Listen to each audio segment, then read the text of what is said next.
100년의 기억 전달자들 제13편 죽어도 죽지 않는다.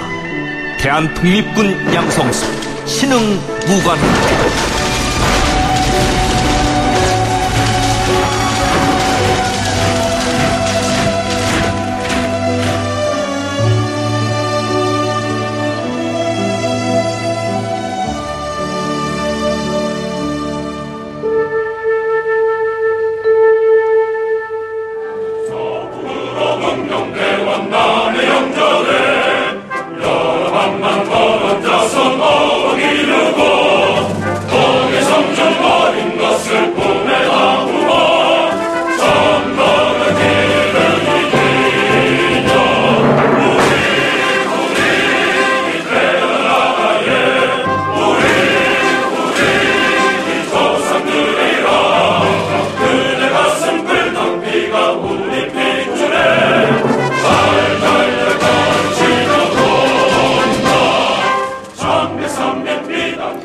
(3.1운동과) 임시정부 수립 100주년을 맞아서 민족문제연구소와 이동영의 뉴스 정면승우가 함께 준비한 특집 프로 100년의 기억 전달자들 13번째 시간입니다.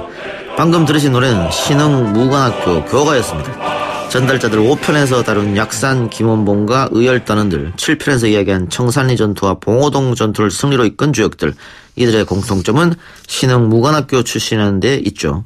문 대통령이 지난 2월 육군 사관학교 졸업식 축사에서 육사의 역사적 뿌리가 신흥무관학교에 이른다 이런 말을 했듯이 우리 육군의 뿌리라 강조해도 모자람이 없는 것이 바로 신흥무관학교입니다. 한국판 노블레스 오블리주의 상징과도 같은 이곳에서 조국의 독립을 위해 헌신한 이들의 삶을 조명해 보겠습니다. 민족문제연구소 방학진 기획실장 나왔습니다. 어서 오십시오.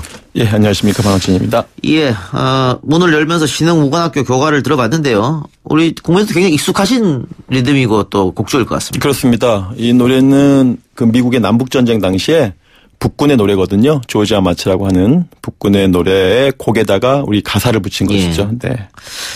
자, 우당 육형제와 석주 이상용 가문이 전 재산을 털어서 만주로 달려가서 거기서 빼앗긴 나라를 되찾겠다면서 세운 게 신흥무관학교 시작이죠. 그렇습니다. 그 신흥무관학교 하면 가장 많이 아시는 것이 이제 우당 육형제와 안동의 석주 이상용 집안 등 이렇게 두 가문을 꼽을 수가 있는 것이죠.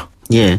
그러니까 우당 이혜영 가문, 석주 이상용 가문 마찬가지입니다만은 노비들을 다 풀어주고 갖고 있던 모든 재산, 우당은 서울이었고 석주는 안동이었죠. 그 많은 땅과 또 농토, 가옥을 다 팔아서 전 재산을 들고 전 가족이 만주로 넘어가서 독립운동을 위해서 바로 신흥무관학교를 세웠습니다. 네, 그렇습니다.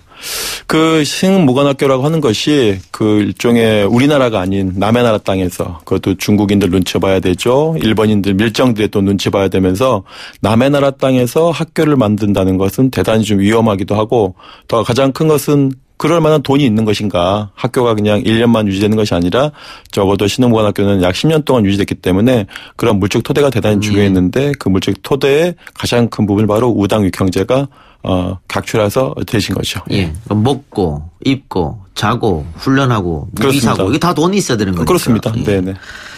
1910년 9월 우당 육형제가 한자리에 모였습니다. 그리고 가족회의를 열고 나라를 되찾기 위한 집단 망명 계획을 의논하는데요. 넷째 이회영이 이렇게 이야기합니다.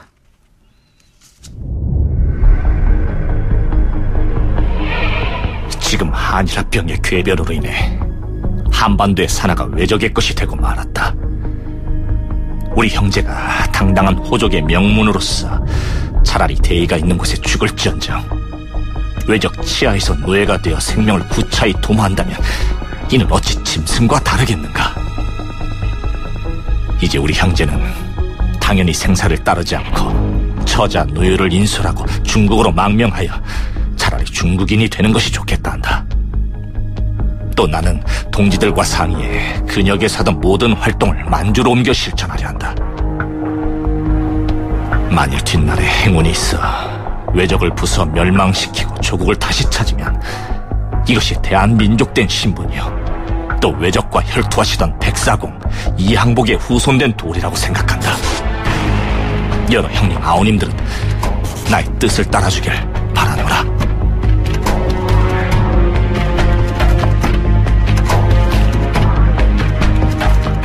이런 제안에 나머지 형제들도 흔쾌히 동의해서 모든 집안 재산을 팔아서 지금으로 돈을 환산하면 뭐 6천억 이런 얘기도 있습니다. 뭐 600억 얘기도 있고. 네, 환산 기준에 따라 다르겠죠. 뭐 속값으로 하느냐, 쌀값으로 하느냐, 금값으로 하느냐, 다르진 하지만 또 어떻게 생각하면 지금 서울에서 대한민국에서 명동 땅이 제일 비싸다 하는데 그 명동, 그 지금 YWCA 건물이 있는 그 땅 전체와 그 명동 성당 일부까지 땅을 처분하신 거니까 대단한 돈을 처분하신 거죠. 예.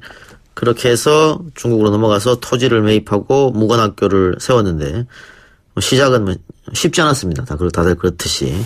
만주에서 삶이 녹록지 않았습니다만 훈련은 매우 엄격했고 체계적이었습니다. 신흥 무관학교 출신으로 광주 봉계도 참여한 김산의 회고입니다. 함리하에 있는 대한독립군 군관학교. 이 학교는 신흥학교라 불렀다. 학교는 산속에 있었으며 18개의 교실로 나뉘어 있었는데 비밀을 지키기 위해 산허리를 따라서 줄지어 있었다. 18살에서 30살까지의 학생들이 100여 명 가까이 입학했다. 학과는 새벽 4시에 시작하며 취침은 저녁 9시에 했다. 우리들은 군대 전술을 공부했고 총기를 가지고 훈련했다. 그렇지만 가장 엄격하게 요구됐던 것은 산을 재빨리 올라갈 수 있는 능력이었다. 한국의 지세, 특히 북한의 지리에 관해서는 아주 주의 깊게 연구했다. 그날을 위해 방과 후에 나는 국사를 열심히 파고들었다.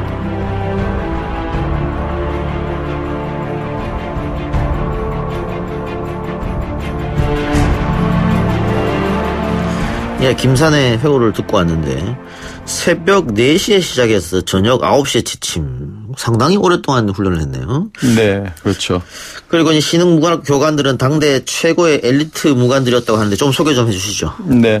그 신흥 무관학교가 그야말로 무관을 양성하는 기관이었기 때문에 이분들을 교육하는 교관들은 대한제국 무관 출신들이었습니다. 이관직, 김창완 이런 분들이죠. 그 다음에 1919년이 되면은 바로 일본 육사에서 교육받고 현직 일본군 장교 출신이었던 지청천, 그 다음에 김경천 이런 분들이 합류함으로써 명실상부하게 최고의 군사기술을 습득할 수 있는 그런 곳이었다. 그래서 사면동 이후에 많은 조선의 젊은 학생들이 야 이거 비폭력 만세 시위만 가지고 안 되는구나. 우리도 총을 들여야 되겠다 해서 물밀듯이 신흥무관학교를 찾아왔고 이분들이 바로 체계적으로 교육받을 수 있는 공간이 있었기 때문에 많은 청년들이 이 신흥무관학교를 통해서 단련됐고 대표적으로 바로 김산, 그다음에 김원봉 이런 분들이 되겠죠. 예. 그러니까 조선의 많은 젊은 청년들, 피 끓는 청년들이 국경을 넘어서 만주로 가서 신흥무관학교를 찾아간 거죠. 그렇습니다. 우리도 좀 가르쳐달라. 그렇습니다. 특히 여기서 이제 중요한 인물이 이제 지청천, 그다음에 김경천, 신동천 장군을 얘기할 수 있는데 다 이분들 이름이나 호에 천자가 들어가거든요. 예. 그래서 이분들을 일러서 만주 삼천이다 이런 말을 하고 있었습니다. 예. 그래서 이 신흥무관학교 출신들이 결국은 무장항일 투쟁에 선봉에 서게 됐다 이 말씀이죠? 그렇습니다. 네. 예. 네. 말씀하시죠. 네. 그래서 이제 어떻게 보면 신흥무관학교는 그 독립군의 병참기지다. 또는 독립군을 제공한 여러 가지 독립군 무대, 독립군을 제공하는 병참기지 또는 저수지 역할을 했다. 수원지 역할을 했다. 이렇게 볼 수 있겠습니다. 예. 네.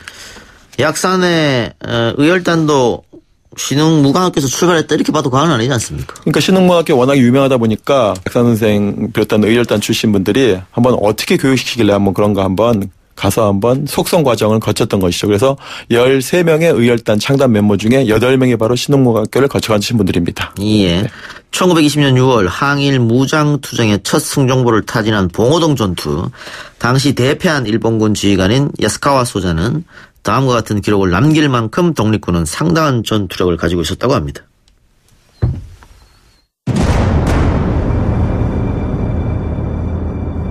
적 독립군은 상당히 훈련되어 700에서 800m 거리에서도 사격을 했고 지형을 이용한 방어가 상당하고 전투에 용감히 임한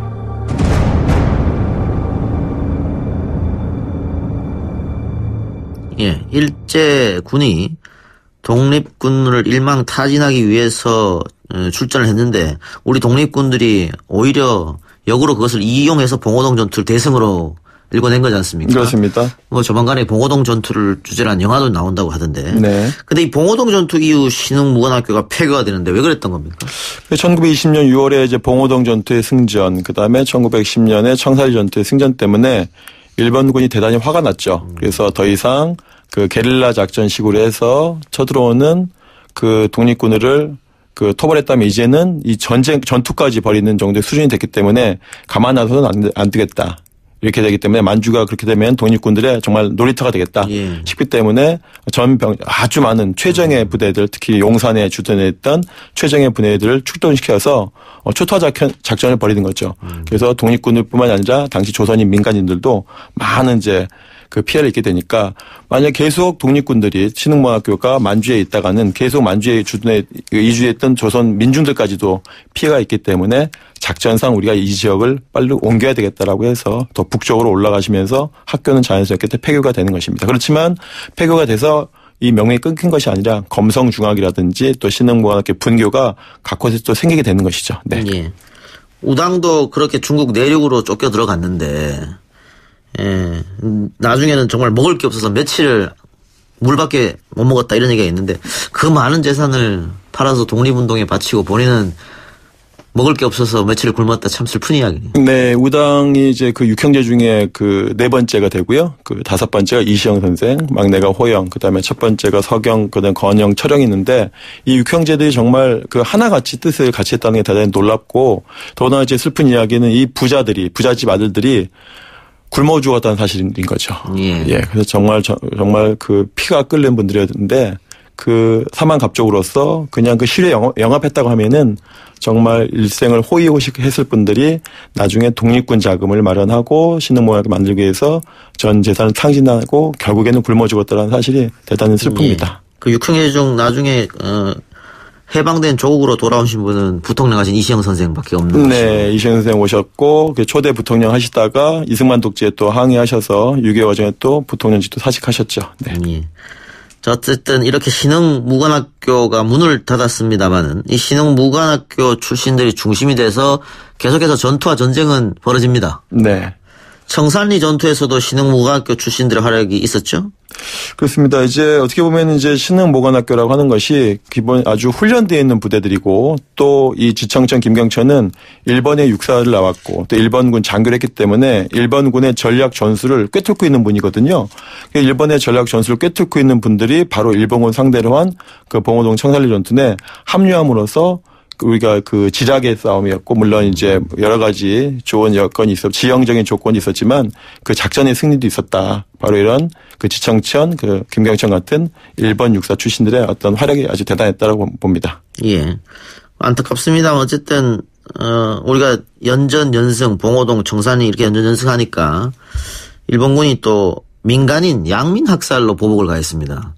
그런 일들이 많이 있어가지고. 네, 뭐, 그걸 이제 경신참변이라고 하죠. 예, 경신참변을 하는데, 그래서 이제 삼광작전이라고 해서 모두 불태워 죽이고, 굶어 죽이고, 뭐, 이렇게 한다고 하는 싹쓸이 작전을 한 건데요. 쉽게 말하면 군인들을, 독립군을 직접, 대항하지 못하고 탄압하지 못 잡아들이니까 독립군의 어떻게 보면 보급로라고 할 수 있는 조선인 마을들을 찾아가서 뭐, 어린아이들, 뭐, 어른, 그다음에 양민, 뭐 노인 할 것 없이 다 죽이거나 또 양곡들, 곡식들을 다 없애는 그런 무자비한 어떤 민간 학살을 자행하는 것입니다.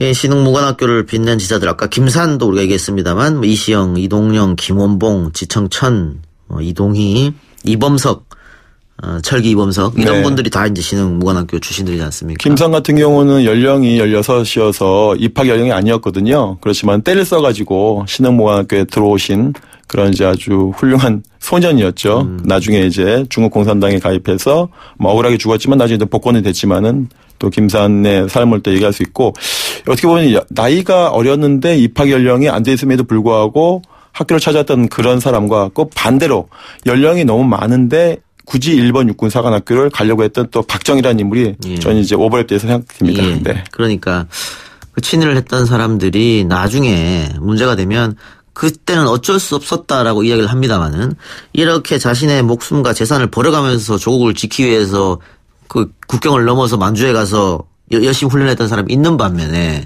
쉽게 현해탄을 넘어가서 일본 육사 혹은 만주 군관학교 들어갔던 그런 친일 군인도 있다 이 말씀이잖아요. 바로 이제 우리가 여기서 바로 그 군인이 대표적인 게 이응준인데요. 바로 일본 육사 출신으로서 지청천과 더불어 김경천과 더불어 이응준은 우리가 비록 일본 육사에 와서 지금 유학을 하고 있지만 나라가 망했지만 결정적인 순간에 우리가 일본군을 탈출해서 독립군에 합류하자라고 하는 약속을 하거든요. 근데 그 결정적인 시기가 바로 3.1운동이 되는데 그 약속을 두 분은 지키죠. 김경천 장군과 지청천 장군은 그 약속을 지켜서 바로 신흥무관학교에 오시는데 바로 이응준은 그 약속을 어기고 일본군의 장교로서 활동을 한 거죠. 그 이응준이 여전히 서울 국립묘지에 안장이 되어 있습니다. 예. 그러니까 뭐 신흥무관학교 출신 아니더라도 일제 학병으로 끌려갔다가 탈출해서 또 임시정부에 들어가서 또 훈련받는 분도 계시지 않습니까? 대표적인 김준엽, 장준하 이런 분들이 되겠죠. 그런 사람들이죠. 네. 그런데 우리가 해방된 조국을 맞아서 해방이 되고 나서 이런 독립군에 몸담았던 사람들이 우리 군에 뿌리가 된 것이 아니고 네. 일본의 육사 출신 또 만주 군관학교 장교 출신들이 우리 군의 뿌리가 됐다는 거, 시초가 됐다는 게 참 안타깝습니다. 네. 그 앞에서 우리 문재인 대통령께서 육군사관학교 졸업식 축사에서 신흥무관학교가 육사의 뿌리다라고 말씀을 이제 올해도 하셨고 작년에도 하셨는데 문재인 대통령 취임 전에는 육사 홈페이지에 뭐라고 되어 있었냐면 가장 전면에 백선엽 만화가 있었습니다. 나를 따르라고 하는 백선엽 만화가 육군사관학교에 초기 화면을 장식했고 육군사관학교는 광복군과 일본군과 만주군에서 군 경력을 거친 분들이 만든 것이 대한민국 육군사관학교라고 육군사관 홈페이지에 버젓이 써 있던 것이 바로 불과 몇 해 전의 일입니다. 예. 백선엽 장군도 만주 군관학교 출신이죠. 네. 거기다가 간도 특설부대까지 복무를 했기 때문에 네. 논란이 당연히 있을 수밖에 없을 것 같습니다. 네, 간도 특설 때는 조선인을 통해서 조선인을 잡아야 된다라고 하는 아주 악질 특수부대인데 이 특수부대원이 바로 백선엽이었죠. 예. 해방 이후에 신흥무관학교는 어떻게 됐습니까? 그래서 제대로 된 나라라고 한다면 바로 육군사관학교가 바로 이제 신흥무관학교를 계승했다라고 자랑해야 되는데 그렇지 못했고 저희 신흥무관학교 기념사업회가 2011년도에 만들어져서 그 당시 육군사관학교에 공문을 보냈습니다. 신흥무관학교 100주년이 되는 2011년도에 기념식을 육사에서 하고 싶다. 장소를 좀 빌려다오.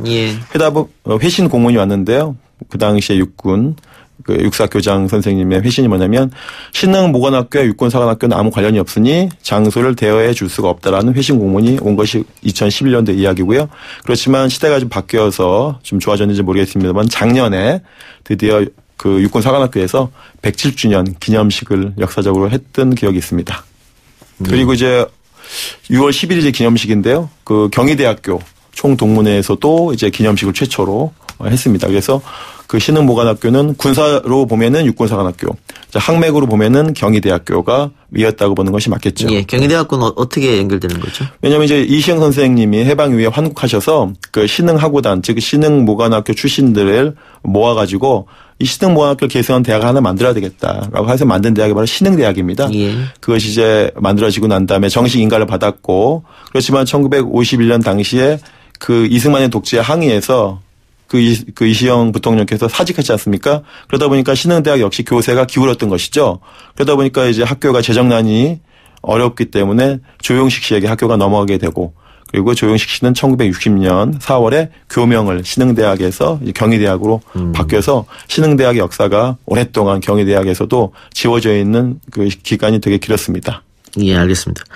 자, 오늘 이 시간 이렇게 신흥무관학교에 대해서 이야기해봤는데요.